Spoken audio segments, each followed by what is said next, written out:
What's good, everybody? This episode of the podcast is sponsored by DistroKid. They are the go-to for digital music distribution and the easiest way for musicians to get your music onto Spotify, iTunes, Amazon, TikTok, YouTube, and more. They offer unlimited uploads, and artists keep 100% of their earnings in stores 10 to 20 times faster than any other distributor.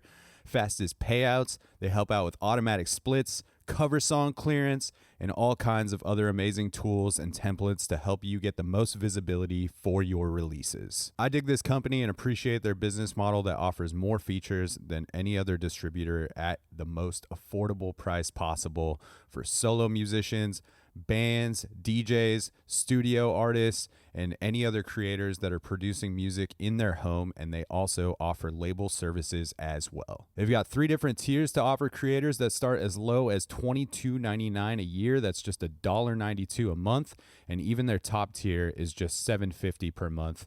And the best part about DistroKid sponsoring the podcast is that they are offering Dan Cable Presents listeners and viewers 30% off your first year of membership with DistroKid, making their already affordable prices even cheaper for you. Check out the link in the episode notes. I will also put it in my Instagram bio in the link tree. That link will give you 30% off that first year of service. Super stoked to have DistroKid sponsoring the podcast and cannot thank them enough for their long time support of this thing. This episode of the podcast is also sponsored by Puff Coffee. Puff is one of my favorite coffee shops in Portland, Oregon. They've got a location off 28th and Stark in Southeast. Their coffee is delicious, and everyone that works there is always super friendly. I had the pleasure of staying in their neighborhood for a month or so, and it was just a real treat to have this as my neighborhood coffee shop for a bit. And now I find myself going out of my way to get over there and get some coffee. Puff Coffee was started by the founder of Stumptown Coffee, and they are making small batch coffee roasted daily here in Portland. Their mission to find, roast, and deliver the most delicious coffees anywhere. Their small batch process means that they get to keep things interesting with experimental blends and single origin gems while always keeping the classics on deck. They've got a variety of beans to choose from, and if you're not in the Portland area, you can order their small batch coffee straight to your home through their website, and you can use the coupon code DANCABLE, all one word, for 20% off a coffee subscription. Links for Puff Coffee will be in the episode notes. Big thanks to Puff for supporting the show and for their amazing small batch coffee. Now let's get into the episode.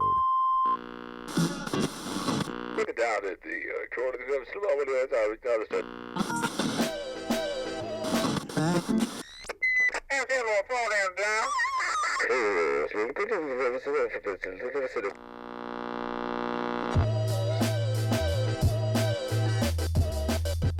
What is happening, everybody? Welcome back to another episode of the Dan Cable Presents podcast. Thank you for tuning into the program once again. If this is your first time listening, thanks for checking out the show. You can find fresh episodes coming at you every Tuesday. If you want to help support this thing in a free way, you can do so by clicking subscribe on iTunes, clicking write a review, giving the podcast 5 stars if you feel like it is deserving of so, and that will help propel this thing into the tops of those iTunes charts, which will give it more visibility on the national and international levels, helping strangers find the podcast, and just a great way to contribute to the growth and sustainability of this thing. Appreciate the hell out of all the folks that have already taken the time to do so. If you're not listening on Apple, just hit like, follow, subscribe, wherever you are listening from, or if you're watching on YouTube, go ahead, hit subscribe there. Give it 5 stars on Spotify if that's where you're tuning in from. Check out the monthly playlist that I've been dropping every first of the month. Those are available on Spotify, pretty spread out genre-wise, and just a snapshot of what I'm listening to throughout the month.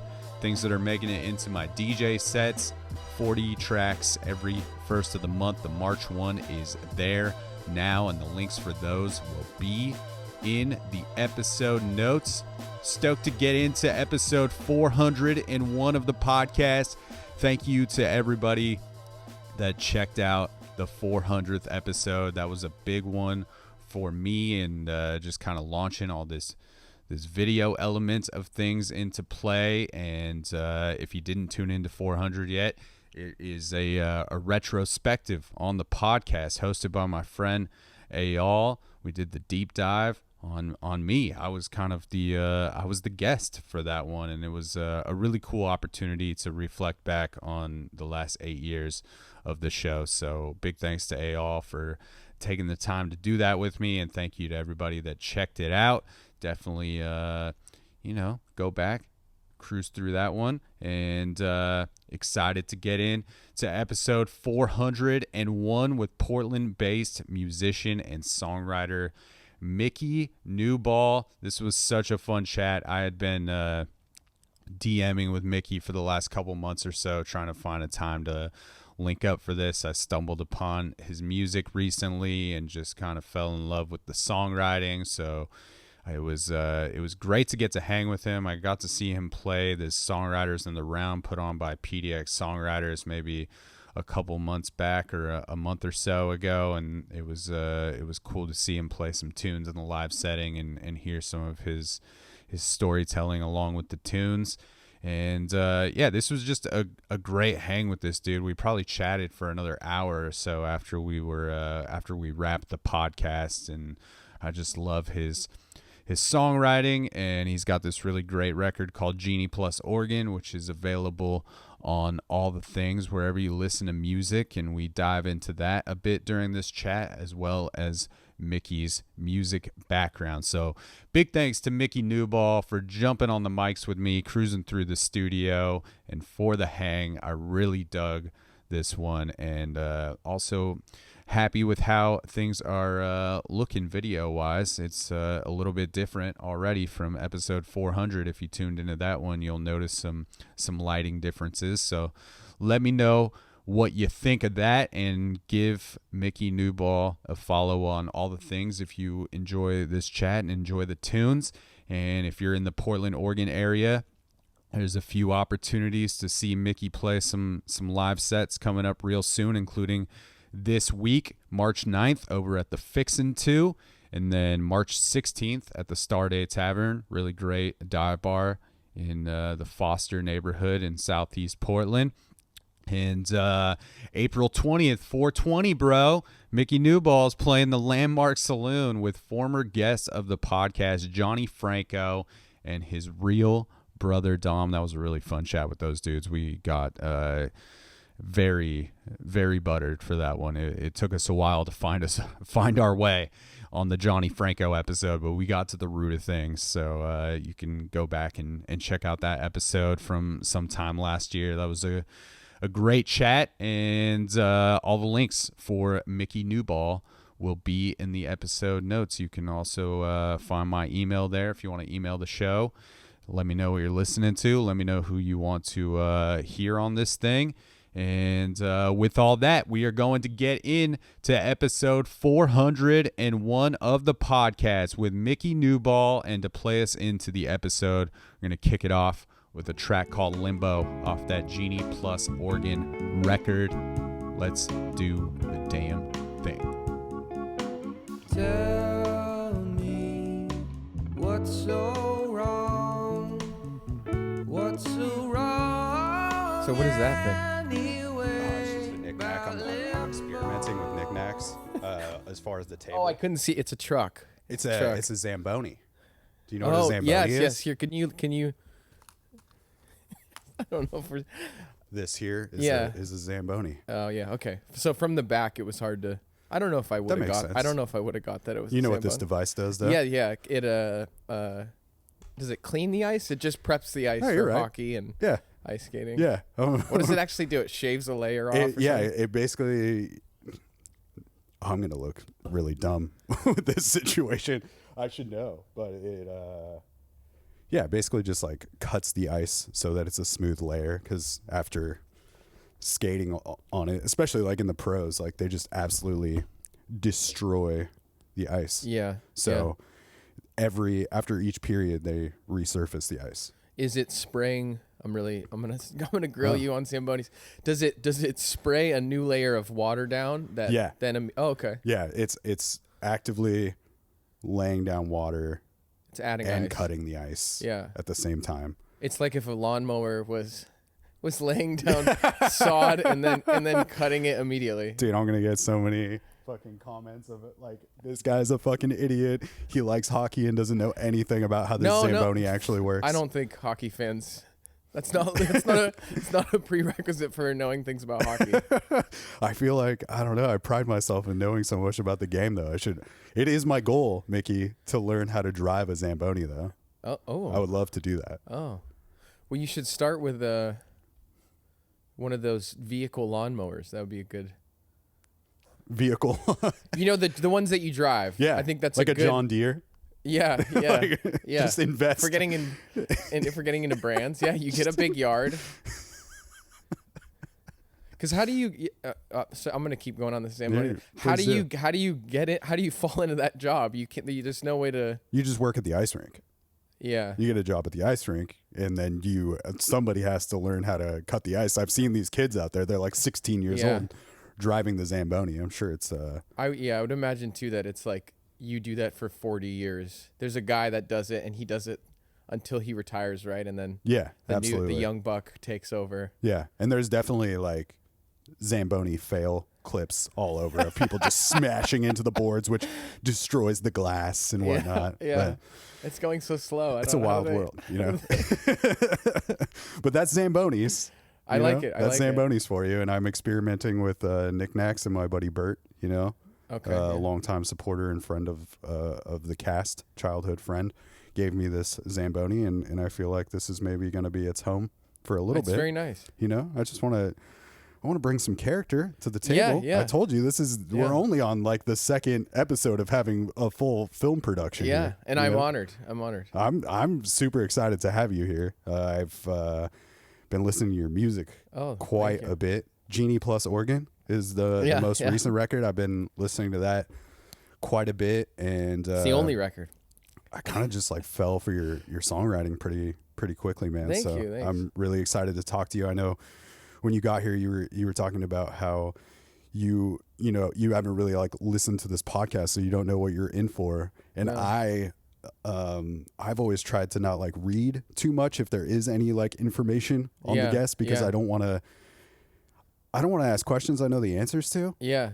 So I'm excited to get to know you through this conversation. I've only had your music as reference, and then I got to see you play that Songwriters in the Round. Oh yeah, thing at Street Alberta. Pub, which is often, I don't know, such a great way for me to get exposed to somebody's music in the live setting for the first time. I've always appreciated getting to hear the storytelling aspects, and that's such a good setting for that. So. Yeah. But man, talk to me about where you grew up and like what was the vibe of the upbringing. Well, I grew up in San Diego, in Encinitas. If you know Encinitas. Yeah, not too far away from where I grew up. Where did you grow up? Corona, California. Corona, okay. I could tell by your accent. I can hear the Southern California accent now, which I have too. Yeah. I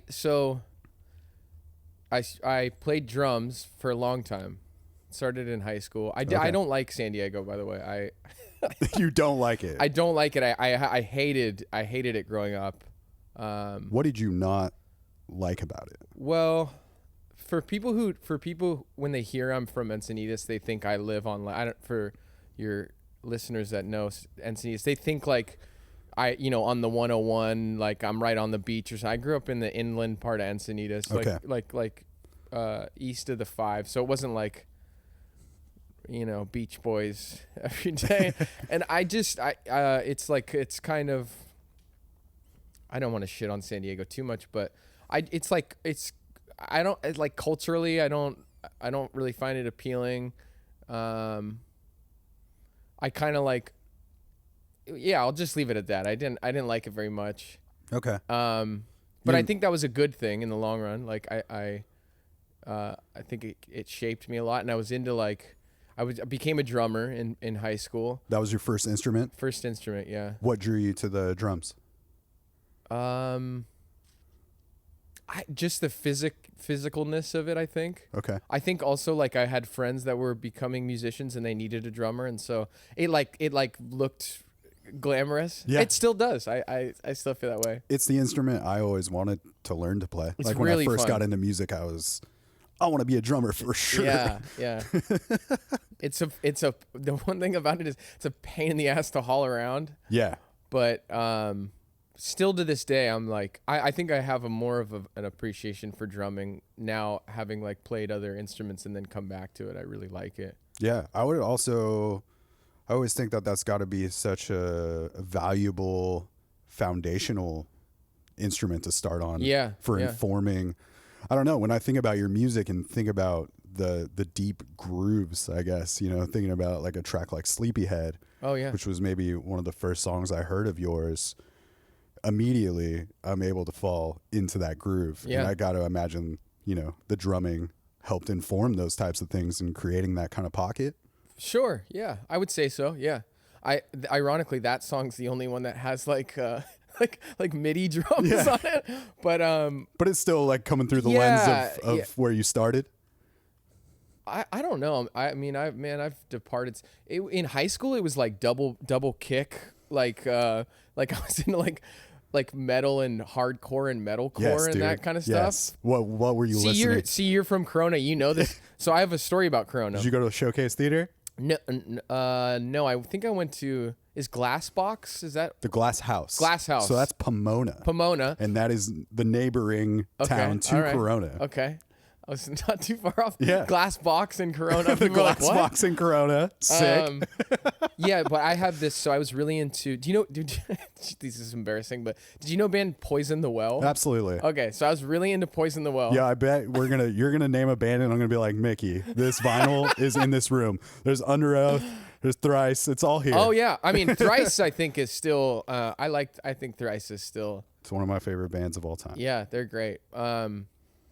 So I remember one time, I don't even know this is, you know, like 20 years ago in the internet days. So like the drummer of Poison the Well posted like an ad like, hey, I'm giving drum lessons. Okay. And me and my friend were big Poison the Well fans. He was also a drummer, and he was like, oh my God, the guy, I think his name is Chris, is giving lessons. And this is when I used to think like every musician that had an album or record, I'm like, they're all millionaires. Like the drummer, right? The bassist, the triangle player, whatever they are. Yeah, I mean, I think that I was very much the same. Yeah. It hasn't been until really getting involved in doing the podcast and kind of getting involved in maybe some of the industry side things in the last 8 years or so that I've realized that there is like a middle ground. Like there are the lower to middle class musicians who are like just getting by doing the thing quietly, and it's not everyone is like a rock star or nothing. You know, and like you're saying, you know, I think your response to finding out that your friend gets signed to a record label, you immediately think this is it for them. You know, they're blown up. Yeah. But even being on a major record label, you could still be playing empty shows and not be making any money. Well, and this guy was in a hardcore band, which is, I don't know, whatever Poison the Well is, metalcore, I don't know what you call it, but so which is like in itself like kind of a niche genre. Right. And he's a drummer, so he's not like he's probably not getting writing credits, right? Or royalties for writing. So, but anyway, he posts this thing like I'm giving drum lessons, and they were like $40 an hour. Not like back then. Now that's probably I don't know, $80 an hour.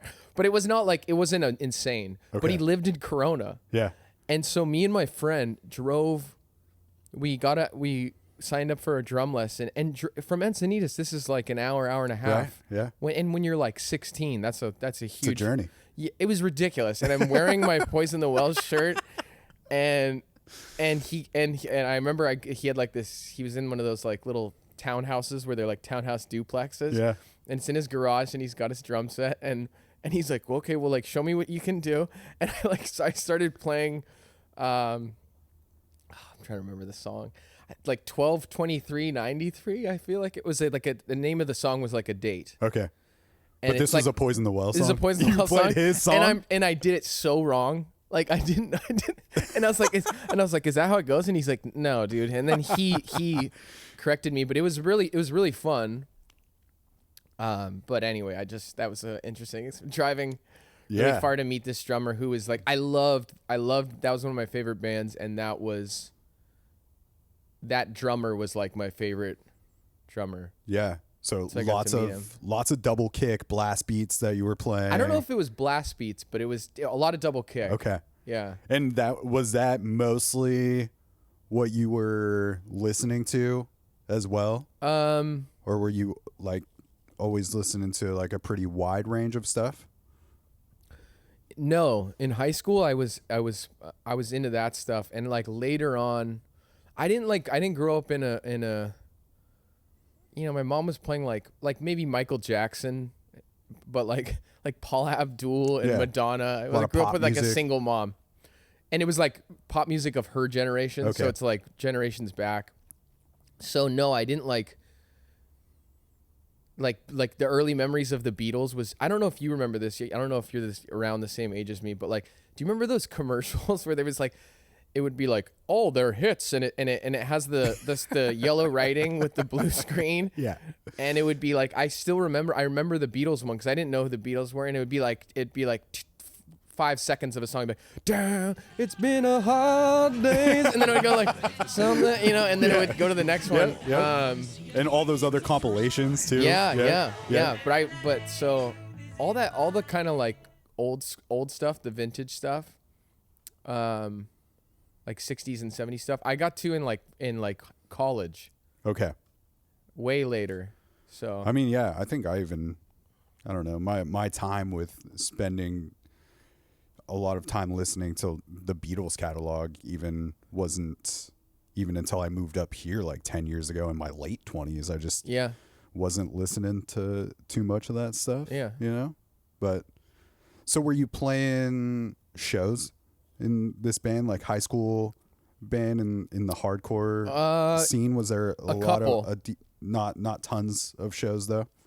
No, not tons of shows, but a lot of practicing, but not a lot of shows. I think like more the shows started more in college, still drumming. Okay. Yeah. You loved it though, like the drums? Yeah. You like spent a lot of your free time playing drums by choice? Yeah, and then like started kind of writing stuff. But still mostly as a drummer. Like I kind of started to learn some theory. Okay. And like could get by on the keys, like enough to sort of like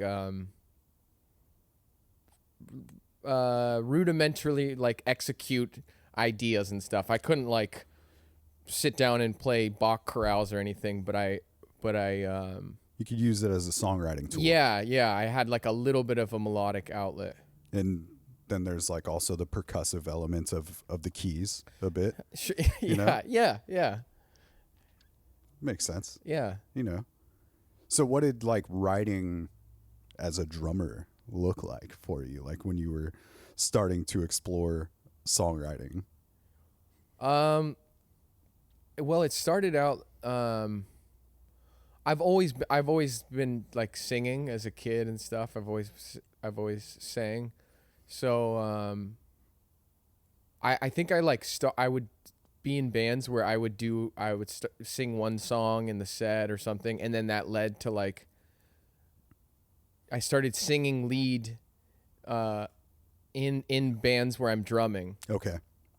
And then I would have like writing partners, you know, like guitarists and stuff, where I'd be like, do this, and a lot of times I would just sort of mouth it. Yeah. And I would kind of worked like that for a long time, all the while kind of getting slowly a little bit better at playing keys. Okay. Yeah, that makes sense that you were, you know, you were going to get better at that as you like worked on songwriting more. Yeah, and getting good at like drawing in MIDI. Like I couldn't play a lot of my ideas, but I knew enough about theory at this point. I was like kind of a music minor for a little while in college, and so I could like go into GarageBand. At this time it was GarageBand for me, and like draw the chords that I wanted. I knew what the chords were. Yeah. And stuff, and so I could send other musicians ideas that way. What was like that process of you learning how to sing and play drums at the same time? Was that a whole ordeal, or did it come pretty naturally? I I don't remember it being like a like this is I'm gonna learn this year. I think it kind of happened organically. People often like, for whatever reason, that seems like it's kind of like a novelty. Every time somebody sees you do a set and you're singing lead and playing drums, they're like, oh my god, like how do you do that? Like it's like Levon Helm, Phil Collins, they always say that, or what's the Eagles guy, Don Henley. Absolutely. Get that. And then my boy Phil. yeah, I like Levon as mine. I was in a band, cover band, but we'll talk about that later. But Noted. but I think it's way harder to play. I think bass is the hardest one to sing and play, because I don't know, with guitar it's pretty natural, and then with drums you're playing through. I'm not explaining this very well, but with bass there's a lot of space, so you're singing and you're playing this bass line, and it's almost like counterpoint, like you have to do this like delicate dance where you're like, okay, this note I'm singing lands on this bass accent, but then there's ones that are, so it's more disjointed. Yeah. I don't know. I went on a tangent there. I don't know if I. Oh, yeah. So like after you got your you know, taking some interest in playing keys and writing songs, were you always kind of slowly picking up other instruments just so you could facilitate your ideas? So I would say I there was a point where I was I think this is a common thing with drummers, where like you sort of get sick of like backing other people's visions. I was getting sick of it. I was like, I don't want to always be in the back. I don't want to, like, I have writing ideas. Yeah. And so I started to learn keys kind of more intentionally. Okay. And then, like, I don't know, maybe it hasn't even been that long. It's been maybe like 4 years since I started playing guitar. So it's pretty new. So, I always kind of envied. I had friends that, like, you know, I would drum for, but then I would see them play solo sets and they would tell stories like you were saying, and it was like really engaging, and I could see them charming the audience, and I coveted that autonomy, because with drums you're always, it's always a team sport. Yeah. You're just kind of one of the players in the band. Even if you are the main songwriter. Yeah. Maybe people don't know that. Which is great and beautiful, and I've come to like love that even more now. But I like the idea of being able to not rely on anyone else if I need to. Like I can go play a set on my own. Yeah. And make it entertaining and engaging for an audience, and all I need is that's why I switched from keys to guitar. It's because it's like portable and simple, and just, I don't know, there's just like a simplicity and elegance to it that I like. Yeah, you can play it on the street corner, or you can play it on the Max. You can travel with it pretty easily, instead of a keyboard, or like assuming that there's a keyboard somewhere where you're playing. Yeah, exactly. Yeah, that makes sense. And I wanted to stand for once in my life. I'm not a big fan of the standing keyboard thing, so yeah. I wanted to stand. So, like, when you were playing in these bands in college, was it like a little more rock and roll type music, or what kind of music was it? It's slowly. There was a couple that I was in for a while. So like one was, this kind of like prog metal band. I think like all that metal stuff led into like prog, which is like way more melodic. I've always liked classical and stuff, so yeah, it led into that. And then I was like really into the Mars Volta in college. And then that led into this, like, it was like almost like this is one where I was singing lead. It was like a psychedelic rock, kind of surf rock band with some like Latin stuff in there and stuff. And that was really fun. And is this when is this your time spent in Santa Cruz? Yeah. Yeah. That's where you went to college? Yeah. And do you think overall environment just had a lot of influence on what was happening musically for you, or like what you were getting exposed to? Yeah. Yeah, definitely. I mean, there's a lot of great musicians still there. But I think even more back then because it wasn't as expensive. So it was like affordable for artists. So I lived there for a long time after I graduated. Okay. And there's a good scene there. And people I still play with to this day. Yeah. And then I got into like I'm obsessed with I just like old stuff mostly. Yeah. Like 60s, 70s stuff. Okay. Like I would say 60 to 70%, 60s and 70s. But that discovery came like maybe a little bit later for you, like as Started far as in like college. really leaning into that. Yeah, it started in college, and then now I'm just like full tilt into that stuff. But it was always there. It was just like I wasn't exposed to it. Like it spoke to me like immediately once I kind of found it. Yeah. What do you think you are drawn to about that music that was recorded so long ago? I think there's more character in it, and there's more craftsmanship. At least in the pop world. And I think like I mean I listen to a lot of modern indie and stuff like that, but I think just like the nature of the way we listen to music now with like Spotify and all this stuff, I think there's like more, it's an environment set up like where there's a lot of just copycat, like chasing trends kind of more. And so, which I used to think, I mean, I think it's a bad thing as a listener, but I think as an artist, it's actually a good thing because it's easier to stand out. If you have the like, this is going to sound so pretentious. If you have the courage to be yourself. No, but I think, yeah, like there's more music. Like it's been, in certain ways, it's been like democratized. Like anyone can now record an album at home and Anybody can start a podcast. but I think that's a great thing. But I think, I think there's a lot of that in of itself. Like people don't, like, I think there's a lot of musicians that will whatever, make an album and put it on Spotify, but maybe they're not like as nerdy about the music part of it, about the songwriting or whatever. And like, I think that shows, at least I know. Yeah. I hear what you're saying. 'Cause if you wanted to put music out, you don't necessarily have to dedicate a lot of time to put music out. Yeah. If you don't want to. Yeah. So, I think it's easier. I think because you don't have to like go to some professional recording studio if you don't want to, and you don't have to dump all those resources into that. Like if you know, especially if you know how to facilitate your own recording sessions, your own bedroom stuff, or whatever, which is a great thing though. Yeah. I think you're right though, is that you're getting, maybe more saturation because of that. And you're getting more people who are just saying, "Oh, I want to try this thing. I'm going to do it," but maybe don't have a lot of dedication to the craft.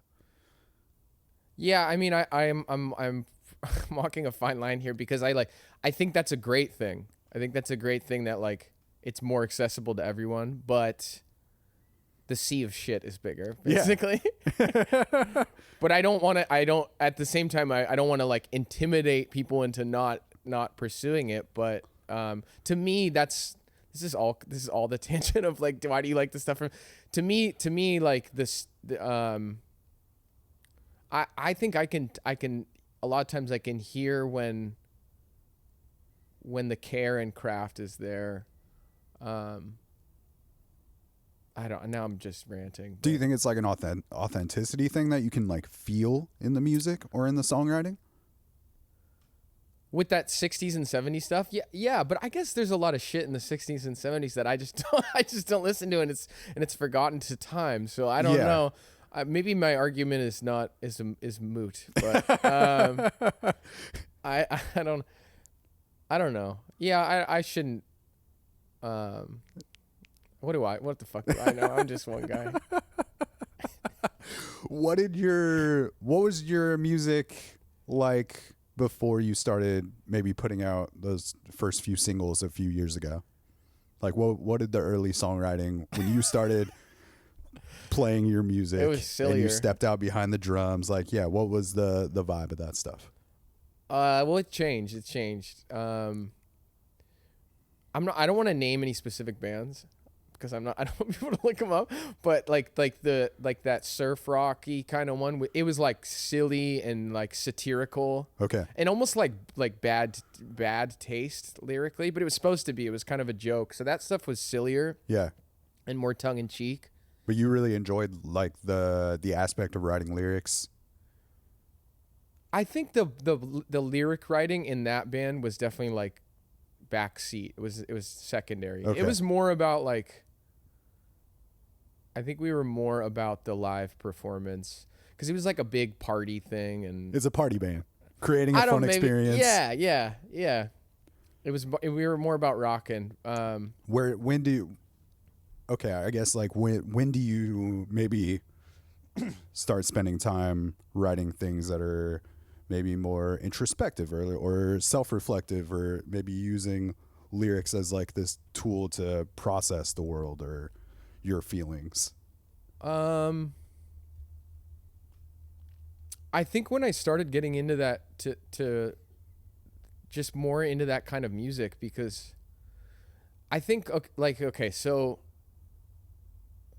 you know, in terms of music, like musicality, like chord writing, chord progressions, melody, it's actually like pretty finite. There's not a lot you can do. It's almost like I don't know. Yeah, I was gonna say it's almost like chess, but I'm like, isn't there's more moves in chess than there are like atoms in the universe? So that's not a good. No, it's pretty finite. Like you could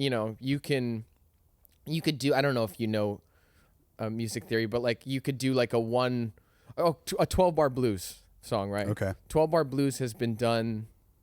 Oh my God, 500 million times. There's probably recorded more than that, billions times. But what's different about each version of those? It's the lyrical content. It's like the delivery, the way that they emote. It's the feel. It's the groove. It's like that kind of thing. So I think you can express a lot more in lyrical ideas than you can even in sort of chord progressions or melodies. And like, yeah, like a good lyric line, like look at Bob Dylan. Bob Dylan's not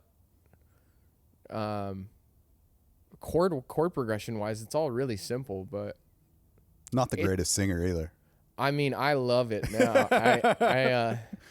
Yeah, I mean, he's one of my favorite. But not like a gift, like not someone you would look to as like this dude. But those are the guys that are often those are the most kind of riveting singers, I think. Because it's all like feel and like yeah, emotion. and he sings it with such conviction. That it's even the silly stuff, even like I don't know how familiar, like Nashville Skyline, like oh tonight I'll be when he quit smoking and his voice was like this. Yeah, but yeah, so there's just a lot more you can do with lyrics. Yeah, and I started hanging out with people that I was like, oh, like they had stronger lyrics.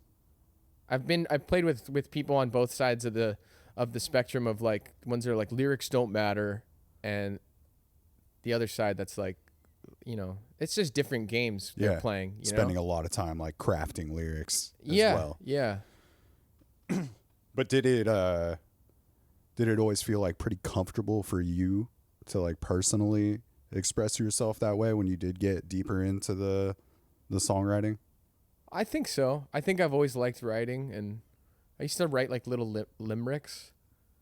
Like I had weird things about like weird silly things. Like I had one about a chef of flesh, like a cannibal, and I had like a snake charmer. They were like these like kind of this is in like college too.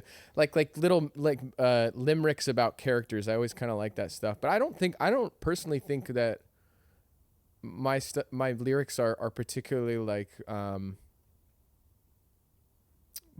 not that vulnerable. I don't think. Maybe I don't know. Maybe I am. I don't know. But I think like what I love about your lyrics is, and especially seeing you just play that stripped down solo set at Street Pub that night in the songwriters and the round deal, is it feels like to me that I get a lot of your personality coming through in your songs. Sure, like, yeah.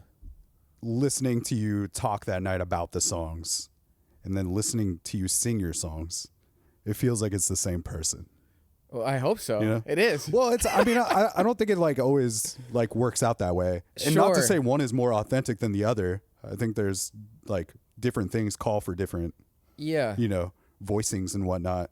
But when I like listen to your music, I feel like, oh, this is that dude. And like the 15 minutes we spent bullshitting before we, you know, turned the mics on, you know, I was just Yeah. like, oh, this is this dude, you know? Yeah. Yeah. So I love that. Yeah. Like when it reflects the same thing, you Yeah. know, and Yeah. it feels like there's like these comedic elements to your storytelling Sure, through the sure. songs. And then I, you know, learned that you're a fan of stand-ups and maybe, yeah. maybe one of these musicians that wanted to be a stand-up or something. Oh Like, yeah. Well, that's has that always been like kind of a thing for you, or just maybe just admiring comics? Well, I'll say this. Like, I appreciate that. That's very kind of you to say. I think it's, especially in that context, like where it's in the songwriters thing, where it's like a listening room, and because sometimes I'll play sets and it's like a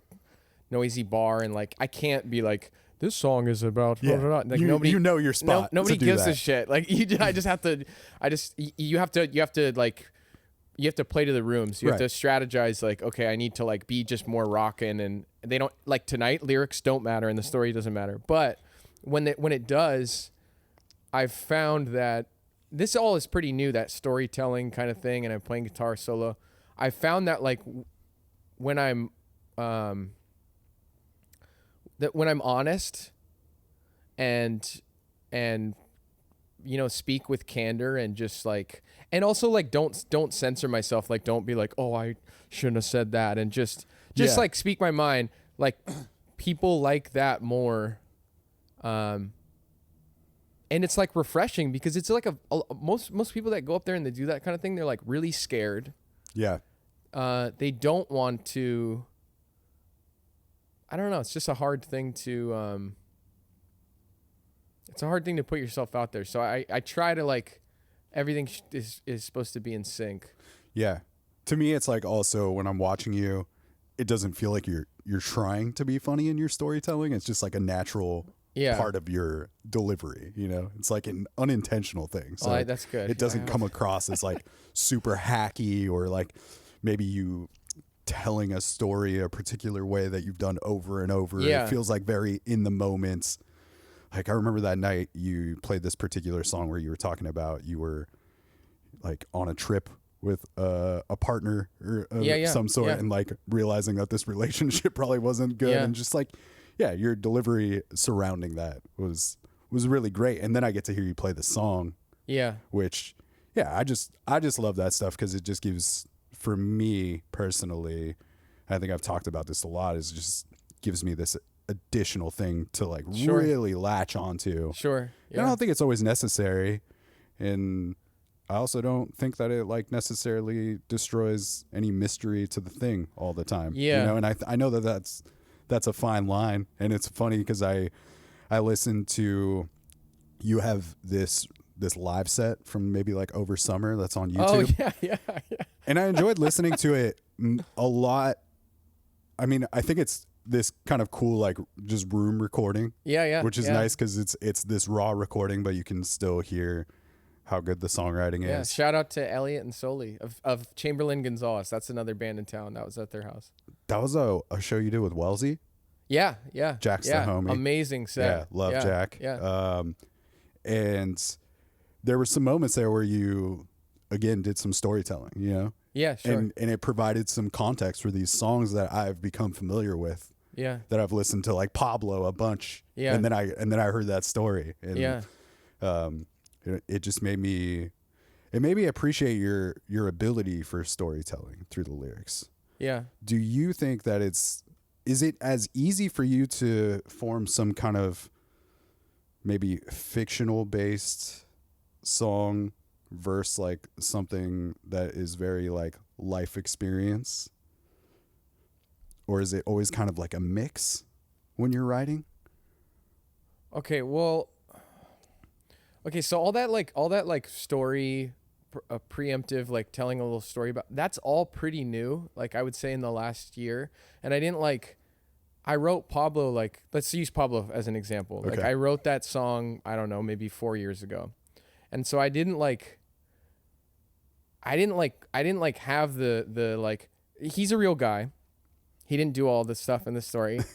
But I didn't write it thinking I was going to say all this stuff in the beginning. Or like there's like this one Danielle where, well, okay, we don't need to go on that, but I'm realizing now, like playing all these, like it's usually solo sets when this works, so like where I can like people are way more into it when I tell the story ahead of time. But some of them don't have a story to them. They don't work. Like Sleepyhead, like I don't know what to, it's sort of there's like ideas there, but I'm kind of like, it's sort of like half subconscious, half conscious. So I don't like have stories for all of them. Right. And then it's now I'm kind of have this, it's a sort of a dangerous place. I mean, this is all new, where I'm writing new songs and I'm like feeling like I have to have a story a little bit, or I have that itch a little bit, and I have to just say like, no, these are two separate things. The writing is like, you can write some with stories, you can write some without stories, but like you don't need this to be your thing from now on. That can't be like the focus of your songwriting. You can't cater to needing to tell stories. Yes, exactly. Yeah. Because then it's not going to feel, I don't think it's going to feel as authentic. Yeah, and it's gonna, and I think that like a good strategy to have is like, if you start to, Bob Dylan has a quote about this. I'm going to bring up Bob Dylan again, but he's like, if you start to like, I don't know what the quote exactly is, but he's like, if you know what you're doing, then like start doing something else. Like as soon as it becomes overly formulaic, that's bad. Mm-hmm. I don't want to do that. Absolutely. So I have to kind of always be ducking and weaving. Yeah. If something gets too comfortable, or like I'm this guy, I'm the guy who. But the storytelling is working very well. So you are enjoying when you get that space. Yeah. To do that sort of thing. Right now, I'm trying to figure out. I feel like the listening room. I'm calling it listening room, but songwriters thing where people are listening attentively, and I'm playing alone. Like that's working really well as a live set. People are really stoked on it. Yeah, it gives that additional level of engagement. You know, to get to this opportunity to get to know you even through these like brief explanations of songs. But in the rooms where it's not, it's where you can't hear a pin drop, and it's like where I can't it's not subtle. Like I have to, like, particularly like with my band, like I have to figure out, right now I'm trying to figure out sort of like a two-pronged strategy for like, okay, you have the listening room kind of style, and I know how to win people over that way, but how do you do it in a band context? And that is like, is it rocking? Does it have like a good groove? Am I, that in that context, I can rely more on like belting, like the athleticism of playing and that kind of thing. So, that's kind of my new puzzle I'm trying to figure out right now, is like, how do I go into any room, any size, and capture people's attention? Because there's a lot of like, I've seen this before where like there's like songwriters, they'll go to play a show, and it's like the people are rude and it's loud and stuff. They're trying to tell their stories at a brewery. Yeah. and they get like pissed. They're like well, whatever. They want the audience's attention, and it's like the audience's attention is like driving. It's a privilege. It's not a right. You have to like you have to earn it. You have to command it, and you have to have different tools in order to get their attention. And like sometimes they're a little bit rowdier and wilder, and you have to like figure out how to reel them in. Yeah. I think. But you're enjoying like the balance of having the fun like part, the different yeah. experiences too. Yeah. That's what makes it. It wouldn't be fun if it wasn't hard. You know, Yeah. it wouldn't be. Yeah. So But that's the big challenge right now is for discerning for between, live. Yeah. For live. I mean, there's all sorts of challenges with recording is and writing is a whole different game in of itself. They're kind of two different worlds, I think. Yeah. Going back to the actual like storytelling through the songs, maybe something like Pablo, like you were Sure. talking about. So have you always found it to be something that just like works pretty well for you to blend these things, like real things that have happened, or these real characters that have come into your life, and maybe fabricating these stories a little bit? Like, has it always made sense for you to be able to tell fictional characters kind of stories as much as like your own life experiences? Yeah, here's my philosophy on it. I think like if there's some truth to it, Yeah. it just works better because life is stranger than fiction, and it has that quality. But I usually have to sort of zhuzh them up in certain areas. So like Pablo is like a completely fictional story. It's like when I was writing it, I was like, I'm gonna do like a Rocky Raccoon type thing, but about my friend Pablo, because he's a real guy. He's from Neon, which is I say that in the song, but that one is like very fictional. But then there's other ones that like, okay, Danielle. Yeah. Danielle is a song about me. I get a new phone number, like literally from the phone company, right? And they give me this young woman's old phone number, and then like guys start calling me in the middle of the night, and like debt collectors and stuff. So that is a true story. All that is true. Her name is really Danielle, but it happened to my mom. It didn't happen to me. So Beautiful. So, and when I used to introduce that song, I would go, this happened to my mom, and people were confused, and then my friends would be like, just lie and say it was about you. Yeah. So I simplify the story a little bit to just to make it cleaner or more exciting. Like I can't say like my mom got a new phone number and Danielle. So, it feels less personal too. And maybe. I don't have any obligation to tell the truth. They're stories. That's the beauty of storytelling too. Is Yeah. like a good storyteller fabricates the story. Yeah. It's the same thing with comedy. Like they don't have. There's Right. probably a kernel of truth in it, but Yep. it's like augmented or tweaked. Same thing with like Marseille, like the one about when I got in a fight with an ex-partner in France. Like I didn't storm off and take the morning train, like I said, but I embellished it and made it more dramatic. Right. So yeah. Yeah. And I would So imagine I'm living a lie. you're living the life of a storyteller. Mickey, Yeah, Is sure. what you're doing, you know? As far as the recording, like Genie plus organ, Yeah. are you doing most of this on your own? Everything was me. Just like home recording? Yeah, every instrument. And- I had another guy master it, but That's another thing that you've just kind of picked up chops along the way because you wanted to be able to facilitate your own ideas and didn't really want to have other people in the room to be able to do that? Or how did that I think happen?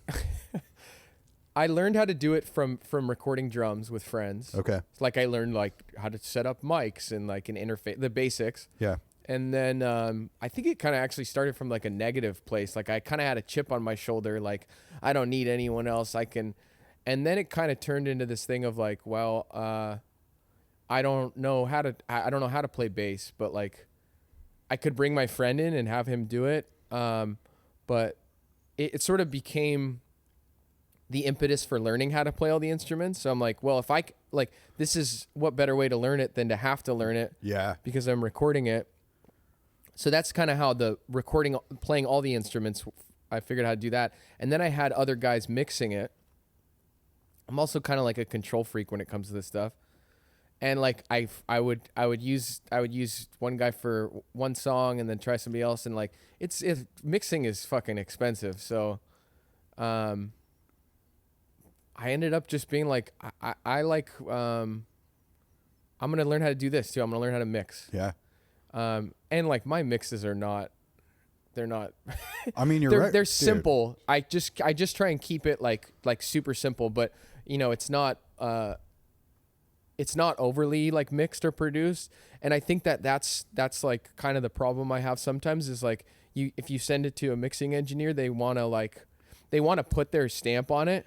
Polish it up maybe a little bit too much. Yeah. They want to put their signature on it too. And so like, it's the same thing with whatever, like playing bass or something. Like, somebody might want to be like, well, I'm playing bass on this song, so they might play a little busier. But like, because I'm not, it's all me. Yeah. My sections of my ego aren't competing with each other. It's just one guy that's like focused on the song as a whole. Maybe some of your ideas are pretty like rudimentary because of like your ability to play these instruments too. So it's not getting in the way of like the song. Yeah, I think so. And now so I think it kind of started from maybe a little bit of like a spiteful place of like I can do it all myself. But now I feel like I can try things without any. I'm not even saying like somebody in the room is gonna go that sucks or something, but like just having another brain in the room. Yeah. Like there's a you're being judged whether it's like actively or passively. It's vulnerability. For sure. No judgment. It's just me in the room. Yeah. You can try as many ideas as you want without exhausting someone else too. Yes, and that is, I mean, when you land on something like weird and exciting, it's like you feel like a kid again. I love that feeling. Thinking about something weird and exciting. Yeah. Sleepyhead is, I think I mentioned before, one of my favorite tracks of yours. And I think that song is so great without the part that I'm going to mention, whether it's there or not. But I think I know where you're going with this. That vocal sample or whatever that voicing, the chipmunk voice. The chipmunk voice, it's like this sped up tape. Yeah. And that doesn't happen for like a little bit into the song. Yeah. So I'm already all in on this song. Yeah. And then that part hits. Yeah. And it's so incredibly soulful and goofy at the same time. Yeah. That I just think that's such a cool additional layer of depth to that song that I think brings out like so much character.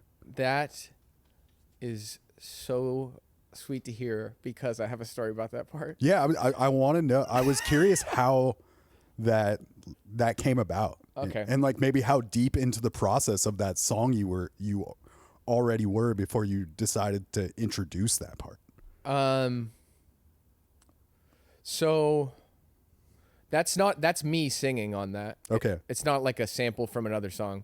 Also great work there. Yeah. Oh, because thanks. like just the aesthetic of it, the feel of it feels like you could have sampled that from a record and sped it up or something. Yeah. So It's kind of like that vibe. It's like when they do that in like hip hop a lot where they speed up a soul thing. It was one of those times where I was just like in the record, I was demoing. It wasn't even like I was doing the usually I'll do like a demo, like a rough draft of the song, and then I'll re-record every instrument better, right? Yeah. Just so I can like get ideas quickly and I don't have to like be particular about mic placement and worry about that stuff. So I slowed it down, which is like Vera speeding in Logic, and then I sang it in my normal voice, and I didn't even know what there's not actual lyrics. It's just sort of like gibberish. Like I was like, oh, like you don't even remember what you. No, it's sang kind of or, like- alluding to things, but no, it was off the cuff, right? Yeah. And I like loved it. And then later on I was recording the final version of it, and I was like trying to copy the how I did it in the demo, and it like wasn't working. Like I was trying to make it words, and I'm like, I should just move the one from the demo over, which is what I ended up doing. But then here's the weird story, and this is why I love that you said that, because I put that song out as a single, and some guy, this guy who likes my music, who's like a YouTube kind of influencer guy, and he like makes his own playlists. Okay. And so he has like fans and people comment on his videos. So he posts that song, and you know, and I'm reading the comments because I'm vain, and somebody said like oh, I was like really into it until those chipmunk vocals came in, and then somebody else hold on. Then somebody else goes Fuck those people.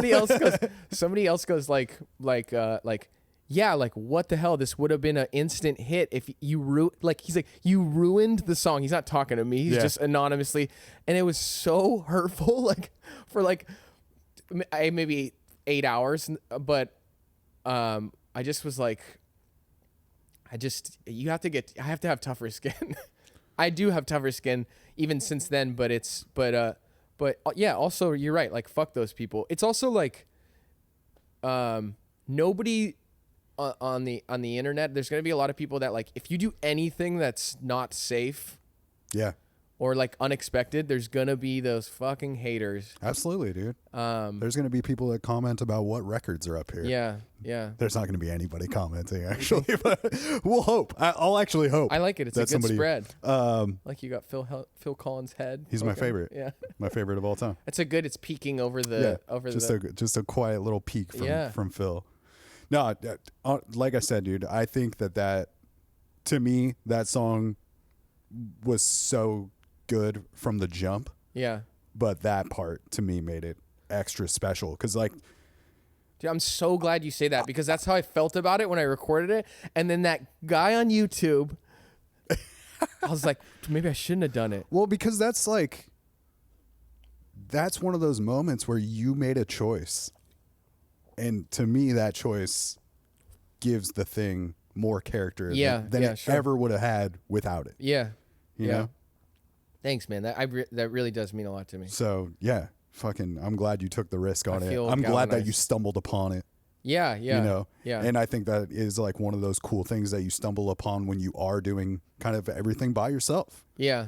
Like maybe that moment you don't have that opportunity. No. My friends would have heckled me out, talking like, "What are you doing with that?" No. And I also, it's not something like that you're overusing throughout like the rest of the record. It's a one-time deal. It's no more this one-time deal, and I think that's also what makes it cool. I think maybe it would have been cheesy if you tried it again somewhere else in the record, unless it was like a reference to that thing. What do you feel like the biggest challenges are to recording your own stuff? Like, do you feel like there's too much freedom sometimes and that you don't know when to just like quit?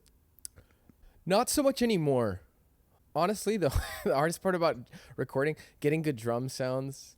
No, I like I'm like really into brutally editing. I want to like keep it to the least amount of pieces as possible. Like, I don't want to add everything in there has to be, at least in theory. I'm not pulling this off 100% of the time, but like everything that's in there, every piece has to make the sum of it better. Yeah. And like if it's just sort of self-indulgent or extra, then like it's just taking up space. So I like doing that. But I will, I'll record more than I need and then strip it back. But I like all that stuff. All that stuff is really fun. The part that sucks is putting it out, honestly. What about putting it out? Is it just like expecting some sort of response, or like is it just, do you feel like that's the most vulnerable part of the thing, is that you're putting it out into the world and people can now comment on it and say that you're a fucking idiot for putting the chipmunk voice in? Well, that stuff doesn't bother me as much anymore. I mean, I think the more that I put out, like my first song or my second song, I get like less sensitive the more stuff I put out and the less I care. But no, I don't know if you know like when you put, you don't have to do any of this, and I kind of didn't do this for the album, but I did it for my singles. Like you have to like submit to playlists and stuff, and these people are just like, half of them, like they're just all day. They're just listening to 30 seconds of People's jobs. 30 seconds of a song, and they go like, I liked the vocals, but I didn't like the chord progression. I liked the, and it's just like, I don't like that stuff, and I don't put as much weight into it. I might still have to do it, but I don't like. Yeah. It doesn't bother me as much, but I hate that. Yeah. Is it also a thing of like,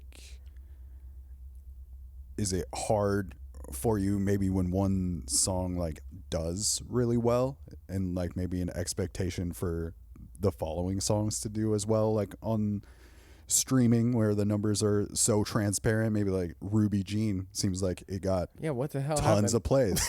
Is that one of your first songs that you put out? That was my second song, and it didn't do well. It didn't do well, like when it first came out. And then But it just got playlisted. now it's just on. It's like the algorithm picked it up. I don't know. That's amazing. So it's just like radio, which is like complete bullshit, right? I don't know. Like, so I think there's. This is I'm gonna go on a little bit of a Spotify rant here. This is like a bad thing. This episode is sponsored by Spotify. I'm just kidding. We just rep DistroKid around here. I don't even have DistroKid. I kind of wish I did. 30% off with the link in my It's too late episode to notes. switch. I'm on TuneCore, but they're all the same. I've thought about switching, but DistroKid link is in the episode notes. I like DistroKid, and I if I could take it back, I would. It's okay. Is this really sponsored by DistroKid? We're still going to put your episode up, Mickey, but this episode is sponsored by DistroKid. Is it? Is it and actually? If you use the coupon code in the episode notes, you get 30% off your wow. first year of membership with DistroKid. I still might switch. Is it actually? This is really sponsored. For real. Good for you. You got a DistroKid sponsor. has been sponsoring this podcast for almost 3 years, which is absolutely incredible to me, and I could not be more grateful for their support. That's incredible. It's very rad. You know what, DistroKid, if you're out there, if you're listening, I might DistroKid, Mr. DistroKid, Miss DistroKid. help Mickey Newball switch. Make the switch. Because it's more just laziness. Hashtag It's Mickey like changing Newball banks switch. or something. No, that totally makes sense. I don't have to deal with that. I'm not putting any music out. Yeah, but I ride for DistroKid because they ride for me. Dude, that's awesome. What the hell were we talking about? We're talking about Just the Spotify stuff and the algorithm. Well, I think it's because I think Ruby Jean got picked up because it's like it kind of goes right into the song. It's not a slow boil. So I think like the algorithm, this is another thing. It's like homogenizing music a little bit. Like, if it slaps in the first 30 seconds, then like, so people are just trying to like, they're writing music for the algorithm. But I think Sleepyhead slaps from the get-go. So Yeah, but we'll why see- are we not hitting? maybe in a year, who knows? When Who the knows? Is it AI? when the Is it chipmunk AI? algorithm kicks in, Yeah. they're like anything Yeah, with this time that will hits come. this key Yeah. will hit the algorithm. Yeah. I don't know. You know, some people, it's funny that that's your favorite one. Everyone has different favorite ones, which I love. I mean, I love your songwriting, dude. But Oh, that thanks, that man. one, when I was, maybe it's a thing of, you know, when you fall in love with a band and a lot of time it's that first record Yeah, that hits sure, for you. sure. Even if you maybe even like Yeah. the records out, like the other records more, that Yeah. that first one holds a It's special your place. gateway song. Exactly. It's my gateway song.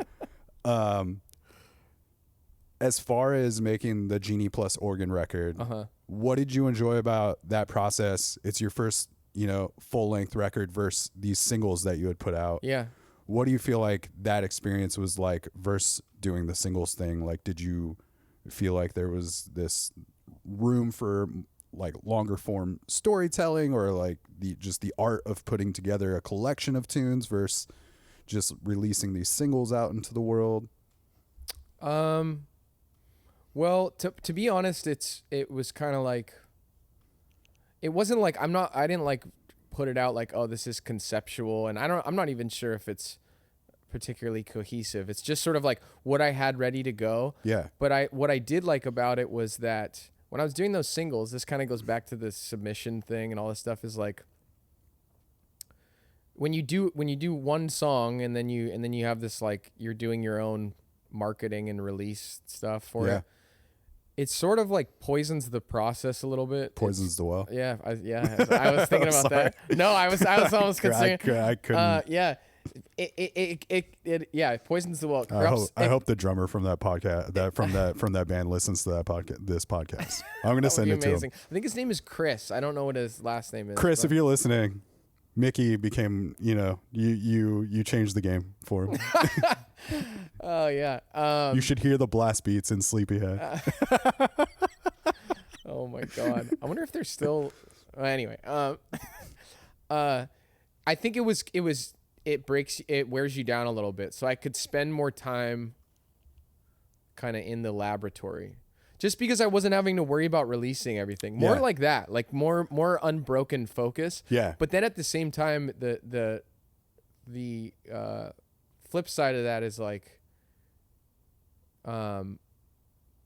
it was like, do I add more songs? Like, I just want to get this out. And luckily I didn't sit on it for too long. I know people, people do this. They like write an album and they spend like 10 years on it, and so it took a long time, but I also was learning now I learned how to do all this stuff. So the next one, it's going to be a lot easier in terms of technical execution. You've like streamlined a process for yourself. More or less, yeah. For sure. Like I know how to record it now, and I had to learn how to do all this stuff with that album, which was really fun. Yeah. With the singles, I was self-recording, but I had somebody else mixing it. Gotcha. And I don't know, it was more piecemeal. I wasn't doing it as like all-encompassing as I do now. For sure. Yeah. As far as the record, it definitely like doesn't, I didn't like take away that it was something like conceptual necessarily happening, but it does all feel like it like really lives together well. And it does feel, maybe because of your style of storytelling through the music, it doesn't really feel like anything's tied to each other, but it just feels like this book that is several different stories, not a big cohesive thing. Yeah. And yeah, dude, it's impressive to me that you do all of this like pretty DIY, because it sounds so good. And like one of the things I wanted to talk to you about was maybe you won't have like a great answer for it, because I think it's probably a hard thing to like even put into practice, but when I listen to your music, it feels very timeless. And I know we talked about like, you're obviously like pretty heavily influenced from these things of a different era. Sure. And it comes across that way, but it doesn't feel like to me that you're trying to do that thing. Like it's just kind of happening. So do you feel like anything attributes to this sort of timeless sound? Because I feel like your music is the type of thing I feel like I can put on for a variety of people of different age ranges. Yeah. And I think that they would have a hard time placing when it came out. Wow. Like I think I could play this for my dad, and Yeah. he would fucking love it because it represents these artists that are, Sure. Yeah. 60s, 70s stuff. Yeah. And I'm not sure that he would be able to place that it came out this year or last year. Yeah. And Yeah. and maybe the same for someone of our age. Sure. Like I think they would maybe have trouble placing it, except maybe, you've got these like cool characteristics of maybe like these synthy feels, or maybe the drum machine stuff here and there. Yeah. But even JJ Cale was using drum machine stuff Sure. back in the day. Yeah. So I mean, I use one in my live set actually. I have like a drum machine from the 70s. That So do you have any feelings of where that's coming from, or do you think that's just like your filter for what you wanted to put out, or what you do want to put out with this music you're making? Yes, I think it's a filter thing, but I also think it's like, I think it's a healthy thing to not have too singular of like influences. You can sometimes you probably hear other musicians and you go like, oh, that person clearly loves Big Thief or something. Yeah. And it's like too derivative of it. And ironically, I don't think like, I don't know if it's ironic, but I think like I don't think I'm more authentic. I think it's just like I think everyone is influenced by other people. It's not like you're just pulling it out of thin air, but it's the act of like pulling from enough stuff that it becomes your own. It's like taking a bunch of recipes and then you make your own soup. That's Newball soup. Yeah. And nothing like quite tastes like it. Some people go, "Oh, you sound like whatever. You sound like this, you sound like that." But like it's not just I'm not just like copying someone else's recipe. So I think that's like a good trick for songwriting, because that's a myth that like people are just like they're doing something completely new and pulling it out of thin air. It's like, no, they have maybe a unique overlap of influences. Yeah. That makes them different, you know? Yeah. So Do you I think that's probably like, and not overthinking it. Like, I'm not going like, I need this record to sound exactly like, whatever, John Lennon's Double Fantasy or something. Like, I'm like, if you try to, yeah, you get it, templatize off something. Yeah, that's for like, sure. I mean, I think that's even, I don't know if it's representative of like early episodes of this podcast or maybe like previous, you know, podcast experiments, but you know, there was definitely those early episodes. I'm sure I was trying to mimic someone, and now it's more like I'm definitely always absorbing what I'm listening to and maybe what I think prompts good conversation in other conversations that I'm listening to. Yeah. But yeah. it's a little less derivative of Totally, those things. Like totally. I feel like by now, nearly, 8-9 years in, I've developed my own style. So like do you feel like that's the growth in your songwriting? Like maybe early on when you started your songwriting, maybe it was a little more reflective of like, oh, he's listening to a lot of this. Absolutely. Where like now when I listen to your music, I can tell maybe that you do appreciate a certain era of things, but I can't really pinpoint like, oh, he loves this band. I mean, I think that's for any kind of art. Like you start by copying, and then you eventually find yourself in that. But I mean, I get like, friends of mine that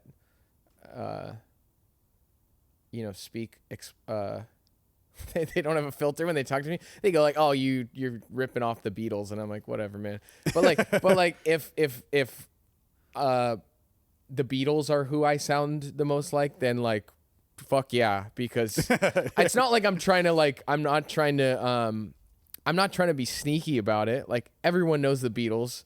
If you listen to my music, I don't know if you hear it in there, but I don't think it sounds so Beatlesy, but that's an example of something that like I still would get to this day. Yeah. In the recordings, at least. I mean, I just think that there's like a lot of feel to the recordings, and I think that's like the most important thing. Yeah. And like I said, I don't think it's not something where I pinpoint, oh, he loves Rubber Soul, obviously, or something like that, But people love telling you what you sound like. They love that. Yeah, I think it's because they want something to identify it yes, with. Yes, right? they want to anchor it to something they know. If it's something unfamiliar, people come up to me and they go, "Oh, you sound like Jim. You should do Jim Croce cover, Cat Stevens." I'm like, I love both those guys. So yeah, I mean, and it's not like I don't do that with musicians. Yeah, and of course. a lot of times that is my gravitation towards I'm someone. not saying it's a bad thing. Where it's like, oh, I love this record, and because I love that record, it gives me a similar feel, or like it feels like it's in a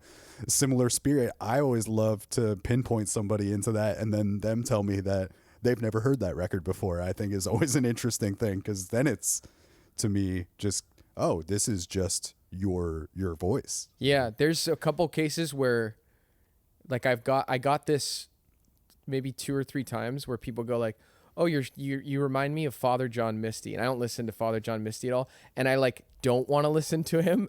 Just like I'm like, well, I'm gonna have to avoid that now because I don't want to, which is maybe a little bit insecure of me or something. But but I think that I could understand that comparison. Yeah. But I don't.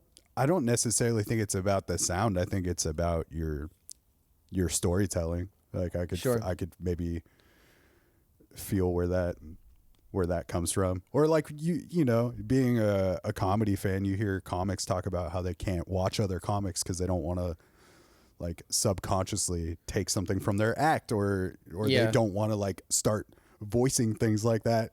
Like I can hear myself. But I think I think if I'm being I'm going to be I think it's an instinct of weakness. Like I should be able to listen to anything. And I'm being honest here, but like, I don't think I should avoid something but I have that instinct of like, maybe I shouldn't. Yeah. It's funny. I was telling you about that Neil Brennan Blocks podcast, which is one of my favorites right now. And I sent a particular clip of my podcast to a buddy who also listens to that and is like super familiar with Neil Brennan. And I was just like, dude, I did the thing. I'm adopting Neil Brennan's delivery, like in this particular chunk. And it's funny to hear it, but also, you know, I've been doing this for a long time. So it's at least also through my filter. And it was very unintentional that I delivered this particular line like this, but interesting. It's funny to like identify those things over time. You're hyper aware of that. I think probably, you know, anyone else watching it's probably not gonna. I mean, I think it's I don't think anybody would ever recognize that thing. Yeah.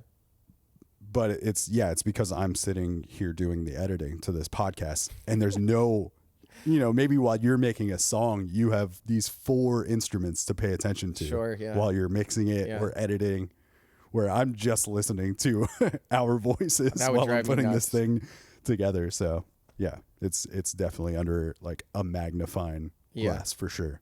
But where do you, either from like when you first started exploring songwriting on your own, when you like stepped out from behind the drum kit and decided that you wanted to focus more on your own songwriting or finding this autonomy that you like recognized in maybe other songwriters, to where you're at now with things, where do you feel like you see the most growth in your creative process or the songwriting, or just, you know, in general?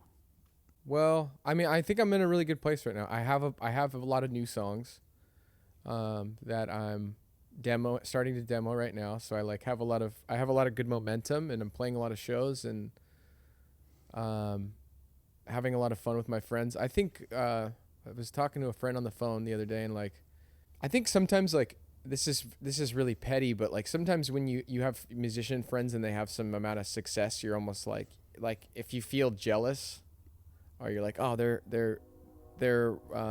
getting to the next level and I'm not there, so I don't feel that anymore. Like I feel excited for my friend's success, and I think that's like a good sign of like being on the right path with yourself. Like if you're not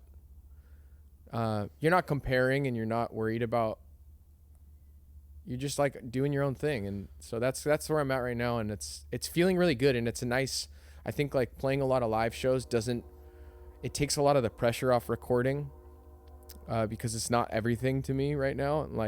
And also recording while I'm doing live stuff takes a lot of the pressure off live. So I think that's a good thing, 'cause it's like, you can't just sit in front of a computer all day. You have to like interact with humans and see how your new songs do in the wild in front of real people and stuff. And so that's striking that balance is good, I think. Yeah. I think that's also maybe the dedication to the craft too. And like putting care into it. Like you were talking earlier about this accessibility just gives people the opportunity to just like put music out. Yeah. And you don't necessarily have to be someone that's interested in playing live shows and developing as like a complete musician. Yeah.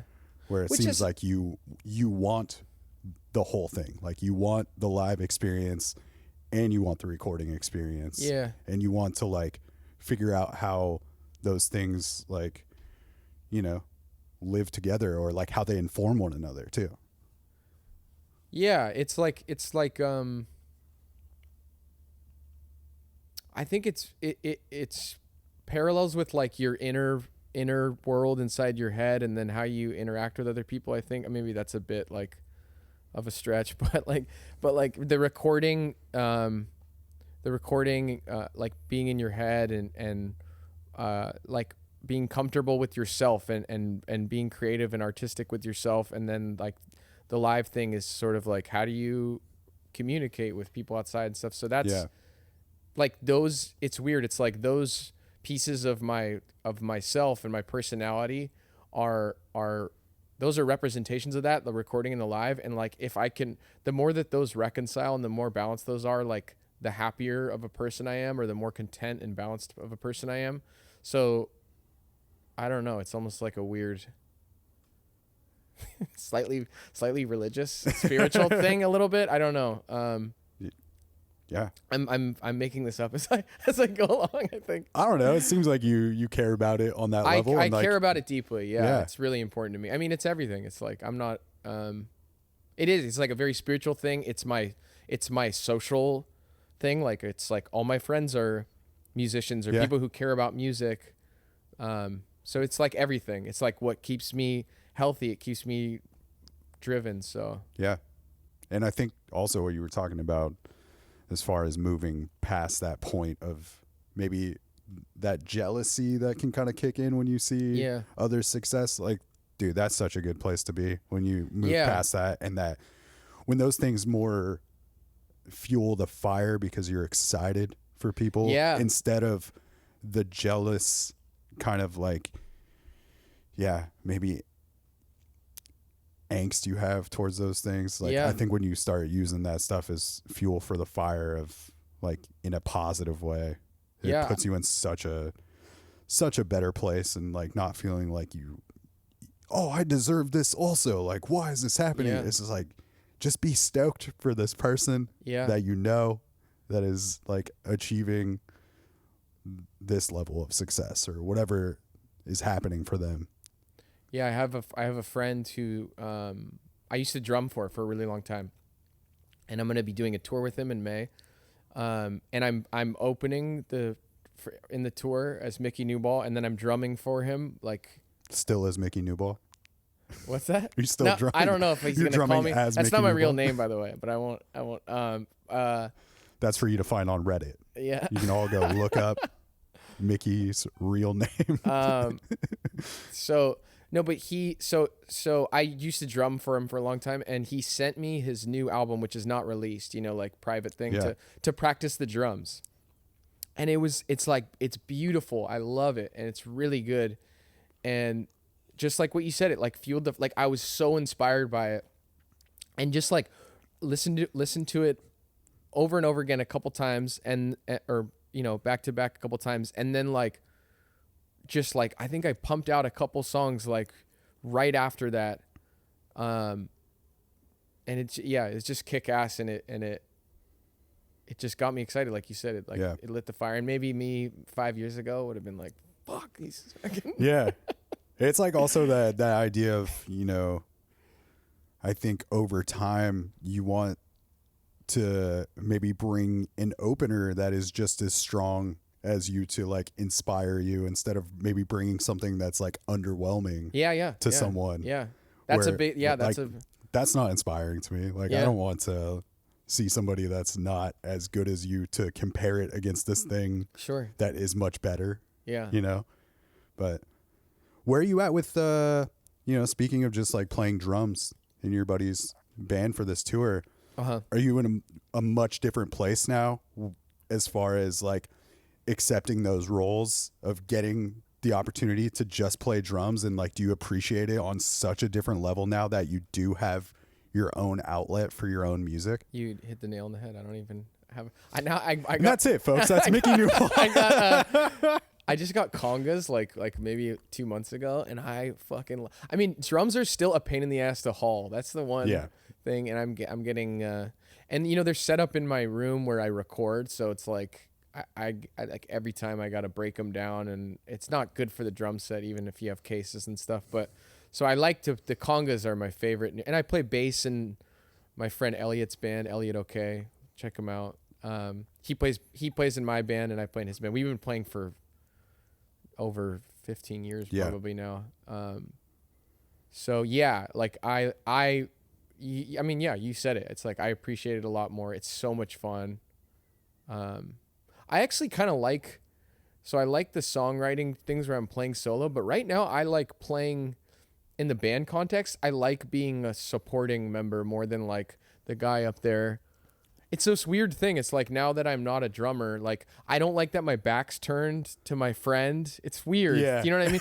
And I would always like hate that as a drummer. Like I'm just looking at the singer's back. And now I kind of like, I have to get used to that role or kind of like find my character in that role or something, because you're glued to this microphone. It's easy on a drum set, but when you can't dance around because you always got to go back to the mic. And so it's kind of a, Yeah, maybe it's even, when doing the full band stuff for yourself, it's about that stage plot even, and making it more of a setting where it's like in the round and the drummer's like off to the side or something. Totally. Obviously, I know that you can't always do that with other stage plots that you have to consider, but maybe it's even as simple as that, of like creating a space where it feels good to you and you're not back turned. That's a big piece of it. Yeah. For sure. I like the kind of horseshoe sort of layout or something like that. But yeah, I like to be able to make eye contact with every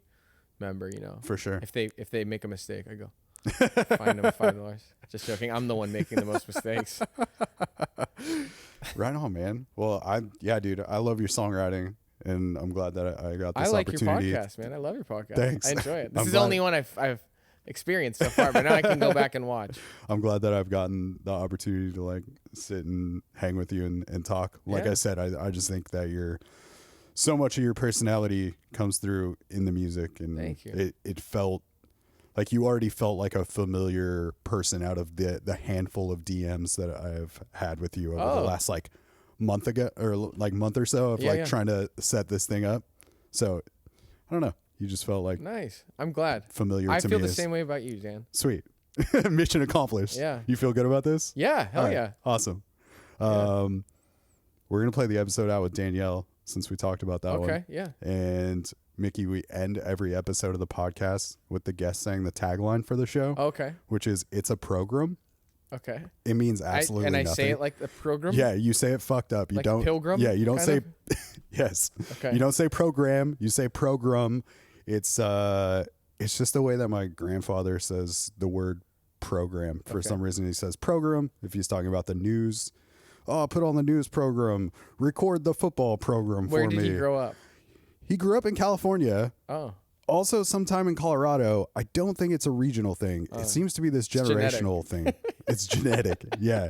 But it's just like a really goofy way to end each episode. Do you want me to look at the I mean, camera? I guess this is like a new element of it. This is the one time I will say, go ahead and look into the program. Look into the camera, and you can deliver it however you would like. It's a program. He nailed it, everybody. That's Mickey Newball. All the links for Mickey will be in the episode notes. Search Reddit for his real name and identification. What? No, don't do that. Is that a thing? I don't know, man. I don't even know what a Zamboni does properly. I couldn't even explain that. I can't explain to you how Reddit works. Well, all the links will be in the episode notes, so you can find the music from Mickey Newball. It's available wherever you stream music. Is there anything else that you want to shout out before we say when is this coming out? So I could promote shows, but you know what? Just I'll leave that for the intro. Yeah. No. Yeah. We can. I'll do an intro and post, and I'll shout out any shows that you've got that are relevant. Okay. But definitely check out the tunes. Love the music. Genie Plus Organ is the full length record that you can check out from Mickey Newball, and we're gonna play it out with the first track from that record. Yeah. It's called Danielle, and that's the Jelly Jams, and we will catch you on the flip side, Portland or wherever you are listening from. We did it. Nice. I gotta say, these chairs are really comfortable. A little too comfortable? No, I got bad back. No, I love these chairs. Where did you get them? These chairs are amazing. Shout out to our other sponsor, Mickey, IKEA. Are you serious? Is the They other actually- no, that'd be incredible if I was just getting free Swedish meatballs Oh every my time I went to God. IKEA. No, they are IKEA chairs. They're the Poangs. I like it. Poang. I found Really these matching ones on Craigslist.